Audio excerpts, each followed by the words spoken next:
టైమ్స్లో వైసీపీ గెలుస్తుందని ఇస్తే ఇండియా టుడే తెలుగుదేశం కూటమి గెలుస్తుందని ఇచ్చింది. ఇందులో దీన్ని వెటకారం చేస్తూ వైసీపీ వాళ్ళు ఏం ప్రొజెక్ట్ చేస్తారంటే వైఎస్ఆర్ కాంగ్రెస్ పార్టీకి ఏమో 44% ఓట్లతో 55 నుంచి 77 సీట్లు ఏంటి, తెలుగుదేశం పార్టీకి 42% ఓట్లతో 78 నుంచి 96 సీట్లు ఎట్లాగా, జనసేన 7% ఓట్లతో 16 నుండి 18 సీట్లు ఎట్లా సాధ్యమవుతుంది. అదే సందర్భంలో యాక్సిస్ మై ఇండియా 2023లో రాజస్థాన్లో కాంగ్రెస్ గెలుస్తుందని ఇచ్చింది, ఫెయిల్ అయ్యింది, అక్కడ బీజేపీ గెలిచింది.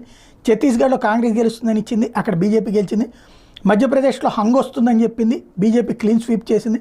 పంజాబ్లో బీజేపీ వస్తుందంది, ఆప్ గెలిచింది, దాని క్రెడిబిలిటీ లేదు అని చెప్తుంటే, అదే సందర్భంలో ఇప్పుడు తెలుగుదేశం పార్టీకి సంబంధించిన వాళ్ళు చెప్పేది ఏంటంటే India today, axis my India exit polls Arunachal Pradesh, Sikkim విషయంలో నిజమైనవి. ఆయా రాష్ట్రాల సంస్థ అంచనాలకు తగ్గట్టే తుది రిజల్ట్ వచ్చింది. అరుణాచల్లో బీజేపీకి 44 నుంచి 51 మధ్య వచ్చే ఛాన్స్ ఉందని ఇండియా టుడే చెప్తే